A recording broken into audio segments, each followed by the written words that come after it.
Welcome to the Motherhood Alliance podcast, the podcast dedicated to empowering moms and families on their health and wellness journey. I'm Brittany Suttner. And I'm Drea Brit. Together, we're here to explore holistic approaches that go beyond conventional medicine. Each week, we dive into topics that matter most to you. Everything from nutrition and mental health to alternative therapies and natural living. And whether you're a new mom navigating the early stages of parenthood or a seasoned pro looking for new ways to support your family's well-being, you're in the right place. Even better, all of our guests are local small business owners who you can actually talk to and work with. You can learn more about today's guest and connect with hundreds of other health and wellness professionals through our informative and easy-to-use directory at motherhoodalliance.com. Before we get started, keep in mind that this podcast is for informational and educational purposes only and is not a substitute for personal healthcare advice. Please consult your healthcare provider before making any changes based on the podcast content. Thank you for joining us on this journey. Are you ready to help your family thrive? Let's get started. Hello, welcome back to the podcast. We are Britt and Drea from motherhoodalliance.com, and we are excited to welcome you to a 4-episode series with Abbey McLaughlin, who is a registered nurse and international board-certified lactation consultant. She also joined us with her sidekick, 5-week-old Henry, so if you're someone who melts at the periodic sounds of newborn grunts and squeaks, you're in for a treat. You may hear him in the background just a little bit, and he is so sweet. Abbey is the owner of Mal's Milky in Appleton, Wisconsin, and she aims to empower families by providing personalized lactation care and education, allowing them to achieve their feeding goals. Like many members of the Motherhood Alliance, Abbey discovered her calling and established her business after experiencing a challenge for herself, and in her case, it was a traumatic first breastfeeding experience with her first daughter, Mallory. Abbey is a wealth of knowledge regarding all topics related to feeding tiny humans, including breastfeeding, bottle refusal, premature and medically complicated infants, latching and positioning, prenatal education, and so much more. In this 4-part series, we take deep dives into multiple topics, including what does a lactation consultant do and not do in episode 1, liquid gold, the benefits and surprising additional uses of breast milk in episode 2, feeding newborns, what to expect and tips for success in episode 3, and finally, weaning from breast and bottle, when to wean and practical tips for success. Abbey offers multiple programs and packages, as well as a free prenatal consultation for anyone who wants to ask questions and connect with her before baby is born. But I do want to mention a special promo she is offering Motherhood Alliance listeners. You can get $50 off of her life cycle package, which, side note, I would have loved to have this when my kids were little, and I would highly recommend it. But you can get the $50 off her life cycle package by using the code MMW3, all capitals, for the MMW. So MMW3 to take advantage of that special offer. Let's dive into today's conversation with Abbey and baby Henry. Welcome back, everybody. Welcome back, Abbey. Thank you for having me. We are excited to talk about this topic, a little bit different and maybe something that people wouldn't necessarily think about calling a lactation consultant for. We're going to talk about weaning.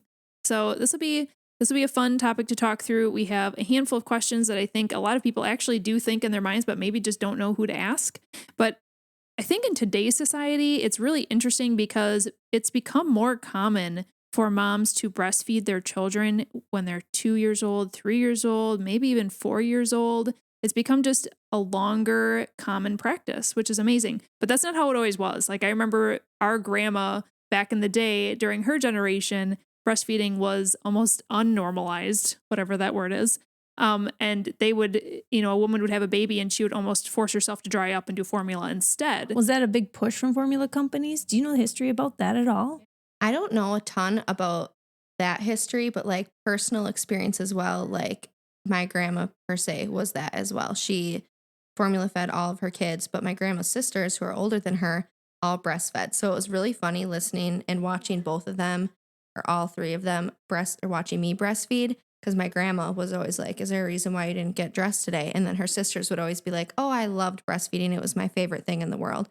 But it's just really funny how like as a society, we have different pushes at the time. And so my grandma's push was formula. It was just becoming popular.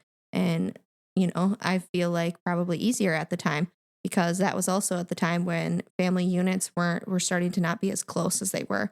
So I feel like that was a different time too. Because like you still think like parents who live with their parents still and you have grandparent support in the house and living with extended family, that was starting to not be as common. And so formula became more common. And Well, you think too, a lot of women probably going back to work, like forever. for sure. Most women would stay home, right? And so obviously if you're home, it's a lot easier to breastfeed. And of course, when formula companies started their marketing and everything else, I'm sure that there was a lot of push for that. And Marketed this is for the the best. working moms. Yeah, Mhm. exactly. So, I mean, we should probably learn more about the history of that. That's just kind of all of our thoughts behind it. But it makes sense, you know? And now as things kind of change, like holistically, people are thinking more like that. They want to get back into the natural way of doing things. And so here we are seeing moms breastfeed 2-year-olds, 3-year-olds, like you said, maybe even up to 4. Yeah, where do you feel like society is nowadays? Like, what age is it kind of accepted through? Honestly, I feel like even nowadays pushing 1, some people still give like looks Oh, like, wow, oh, you're really? still breastfeeding. Because some babies just look bigger. And I feel like the old recommendation was exclusive breastfeeding to 6 months. And so then after that, maybe people started using formula or just pumping and bottle feeding, and nursing at the breast wasn't as common. And now the current recommendation is to continue breastfeeding through years 2 and beyond, is the language. So while it may be normal to us moms, the rest of society doesn't always know that. So I feel like a lot of people still think nursing toddlers is like taboo. And even just like nursing in public, even I, as an IBCLC, like will get looks and stuff for feeding. And it's just like different. So I feel like it depends what setting you're in. But I feel like society's still pretty 50-50. That's so interesting. And if you guys didn't listen to our episode about liquid gold and the benefits of breast milk, go back and listen to that episode because there was so much amazing information in there that also is helping to support why we should be breastfeeding longer, right? So Absolutely. let's dive into weaning. Now, you said the actual recommendation for breastfeeding has gone up to 2 years. Yeah. So, like UNICEF, World Health Organization, American Academy of Pediatrics all agree that you should exclusively breastfeed your infant to 6 months. So, that's no formula, water, herb, supplement, anything else besides breast milk. Around that time, begin solids and then continued breastfeeding or giving breast milk in addition to solids through years 2 and beyond. Wow. I mean, I remember during my breastfeeding days, it was 1 year Yeah, was it kind was of like one. the goal, right? And if you made it to 1 year, it's like, let's have a celebration. Huge Yeah, celebration. and you should still. But when you say that, there's 2 pieces. There's one piece that goes through my head of like, yeah, I mean, I am totally on board with that because I know the benefits of breast milk for my kids.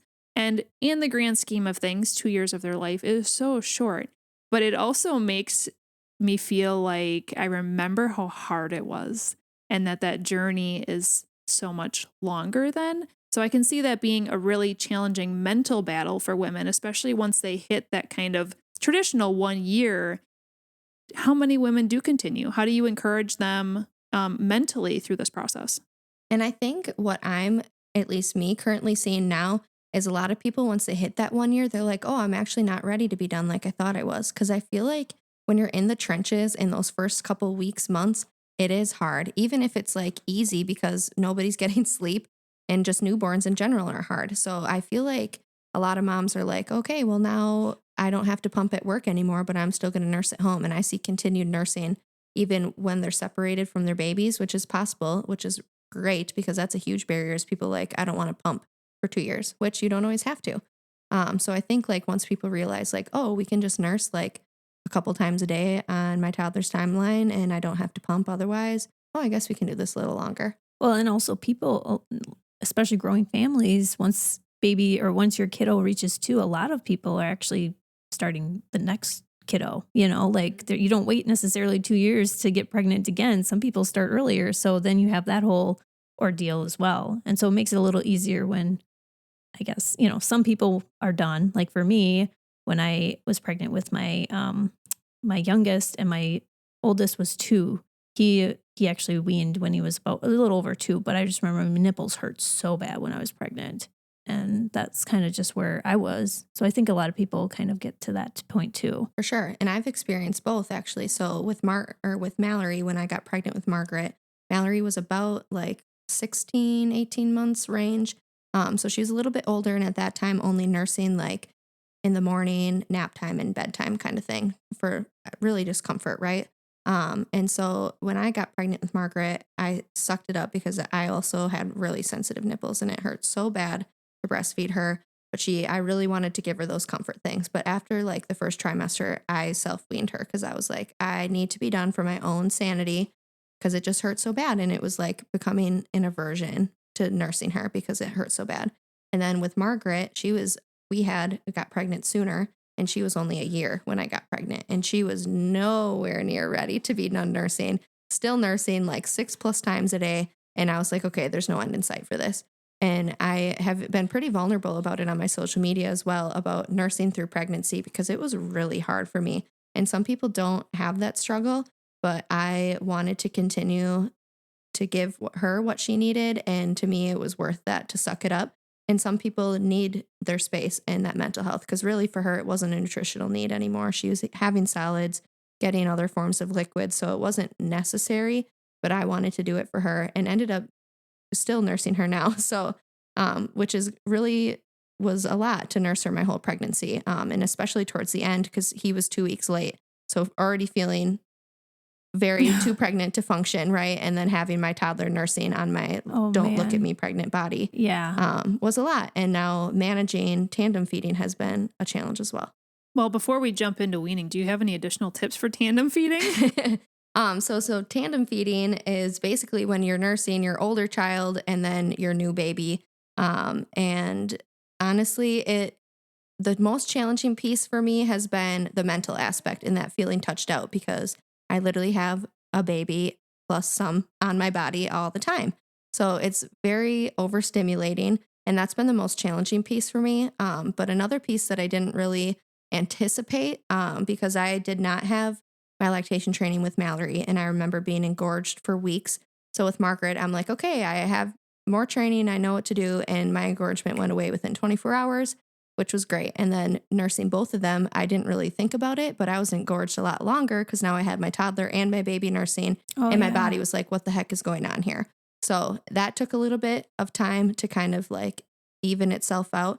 But really what I've just had to do is like put boundaries around it for my toddler. And like, she gets very upset, sometimes screams, cries, hits, kicks, does all the things when I tell her no. But unfortunately, that's just what I've had to do for my own mental health, to be like, okay, I know Henry's nursing right now, but it's his turn and you can have milk later. And so I've just kind of like restricted her in that way, because of course, every time he eats, she wants to eat and I just can't do it. Yeah, I applaud you.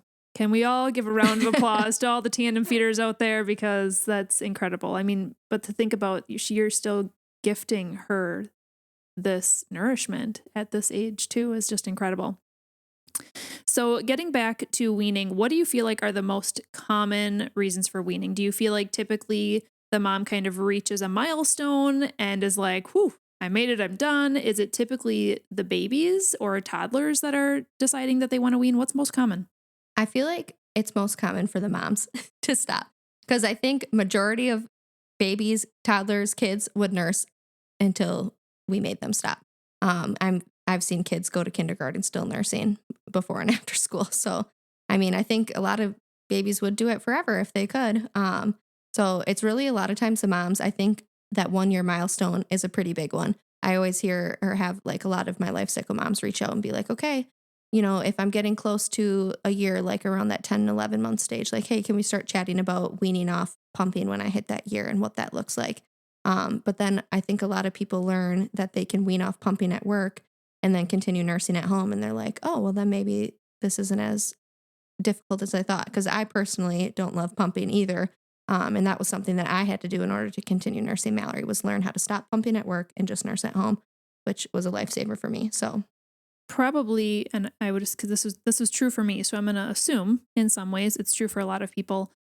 When you are going through the weaning time frame, decreasing or eliminating the night feedings is the hardest piece.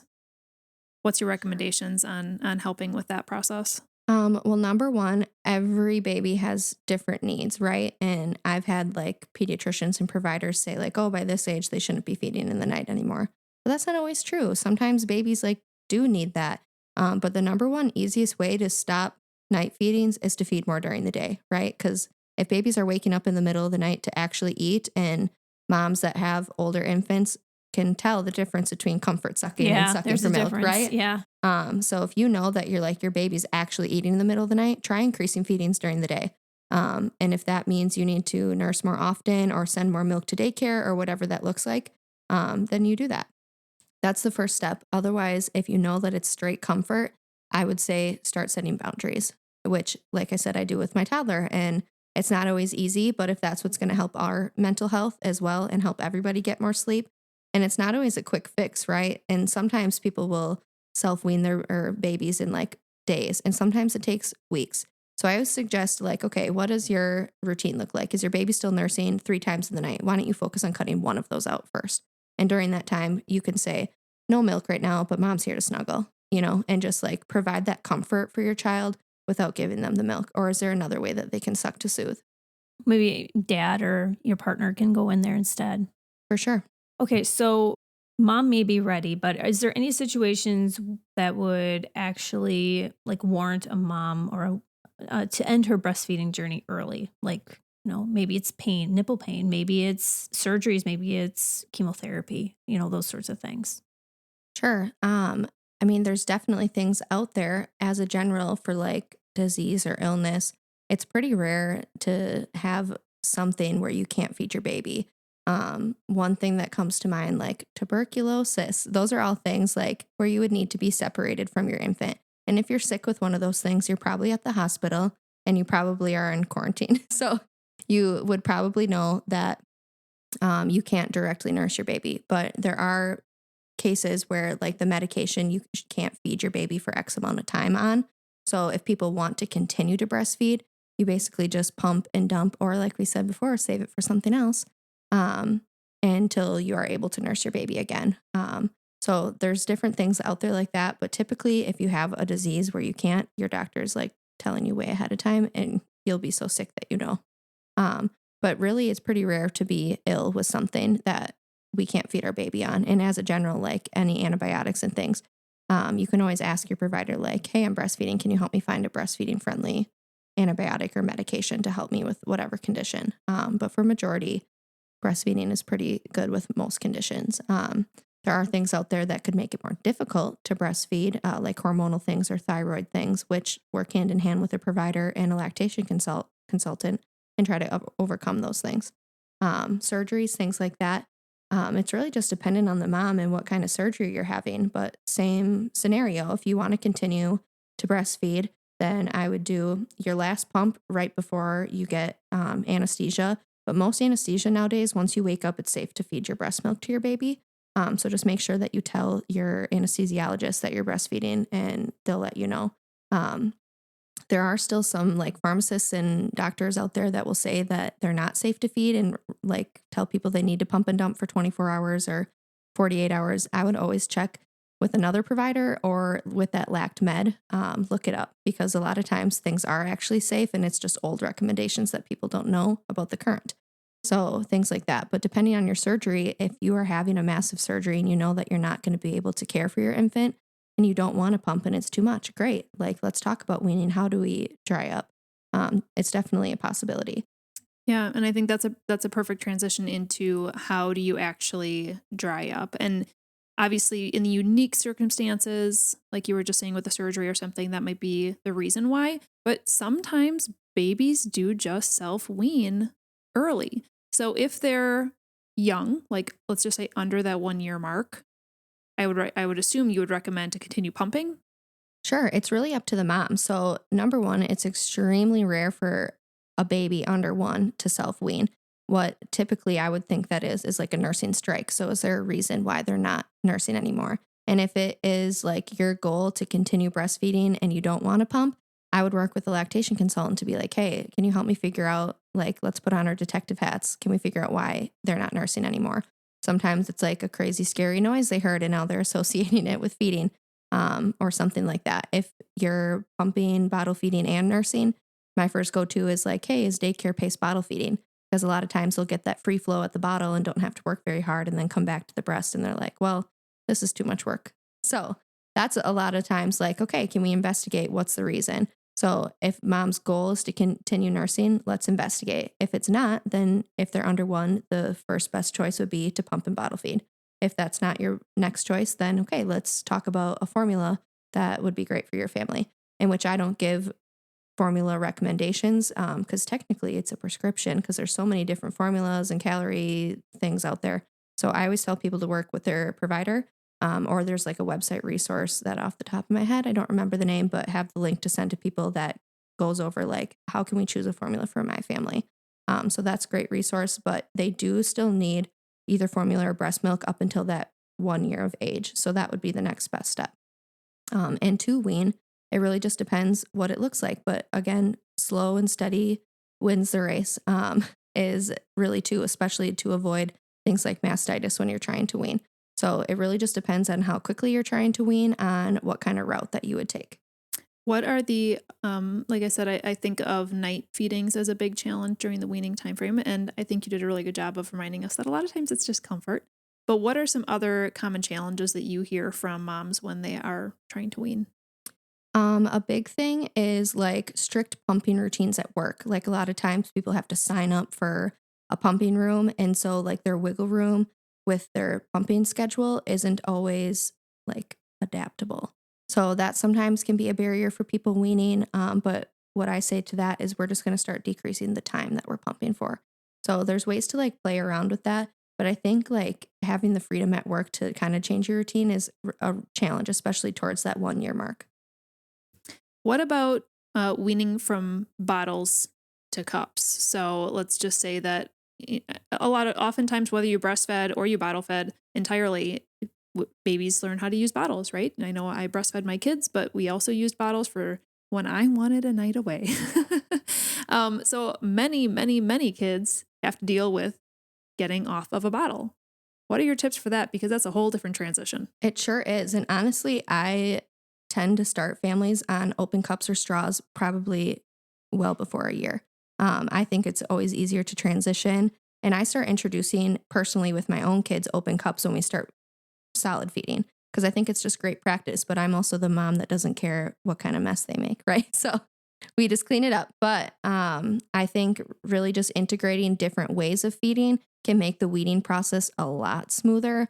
So even if you're still like offering breast milk in an open or a straw cup, and just like, again, create that positive experience. Because I think if you're trying to force things on your kids, that's when they're going to be like, nope, not doing it. So I think just like creating the positive, like, okay, if you don't want to drink out of the straw or you don't want to take the bottle and you want to nurse, like, can we find the happy medium where we're slowly going to integrate these things and start creating those boundaries around it, without saying you're going to have this or you're going to starve, right? Yeah. Yeah. And I think one more question that I have on this is that a lot of times, especially if it's your last baby, weaning can be really mentally hard. Emotionally hard. And it's just kind of the closing of a chapter, and it can be just be really difficult in a lot of ways. So maybe not quite something you learned through all your lactation consultant education, but you're experienced in this industry. And so what tips can you give families for when they're ending this journey? My mom to mom advice is take more pictures. Have people take pictures of you nursing your baby. Oh, that's such a good. I took like 2 ever, and I don't know why. Yeah. Have your husband like take a picture of me right now. Yeah. It wasn't until I started like my own private practice and I was like, oh, I need social media content. And Mallory was a year already. And that was like my first nice breastfeeding photos of her, besides the one that I take of myself from like up above, and it's not attractive to anybody. Right. So it's like, now having more children, that's one thing I'm like, I need all these pictures of me. And like even the tandem feeding, I'm like, I know I'm going to want to remember that and look back on that. And I think like even emotionally, like it's so nice for us as our kids grow to look back on baby photos and things like that. So why wouldn't we do that for our nursing experience too? What great advice. Yeah. And not only, I mean, probably because of your industry, but also you have professional photos of you breastfeeding. I love that. Yeah. And honestly, we found like our family photographer just like takes them. The first time I didn't even request, it was just like me feeding my babies at our family photo shoots or newborn photo shoots, and they just captured them. And I was like, everybody needs those in their lives because they need those like glamorized photos, which on social media sometimes can be hard for other moms to see. And that doesn't mean that your whole journey needs to look that picture perfect, right? But it is nice to have those like beautified moments of all the hard work that we did and those beautiful bonding. Yeah. And especially if you're not even like a open, maybe you're someone who's even a little bit uncomfortable just trying to breastfeed in public. But I love what you just said about having a photographer just capture those moments for your own private remembrance. That's Absolutely. just incredible. Awesome. Well, again, Abbey, how can people connect with you if they'd like to learn more about what you offer or just even have some questions for a lactation consultant? So as always, expectant moms, if you are pregnant, please take advantage of that free one-on-one 30-minute chat. It's just like a meet and greet. Come learn about what services look like. And if you've already had your baby, I have done like quote unquote half life cycle packages. So if people just find out about me after they've had their baby, but they know they want unlimited support, another beauty of private practice is we can customize things. So reach out the second that you feel like things are off or difficult or just don't feel right. You can reach out to me personally, either through social media or text or a phone call, and I can help direct you on how to be seen. One final question is, do you offer anything virtually? I know that would be tricky when you really need to kind of be one-on-one with somebody, but do you offer any virtual options? Yeah, I do. Not all insurances will cover a telehealth visit. However, I have done multiple. So that's really nice for like a mom who is like out of my travel radius or doesn't want to like pay a travel fee, but wants to be seen or doesn't want to come into the office. So that's a really great way. And while it's not the ideal scenario, we can still make a lot of progress and still provide a lot of assistance, which is great. Yeah. What you're doing is awesome. Thank you for serving all these moms during times when they are really confused. You are like a stake in the ground of confidence and Definitely knowing that they can lean on you. You were around when we had our kids and all that. Yeah, you're a lifesaver. Thanks, ladies. Thank you for joining us. If you enjoyed this episode, would you consider leaving a rating or review or sharing it directly with a friend who could benefit from the information? We know that you're a busy mom or caregiver, and our goal is to make your life easier by bringing tips and tricks directly from experts into your earbuds. By sharing this episode with someone you love, you can play a critical role in helping to make their life easier as well. We appreciate your time and thank you for being a part of the Motherhood Alliance family.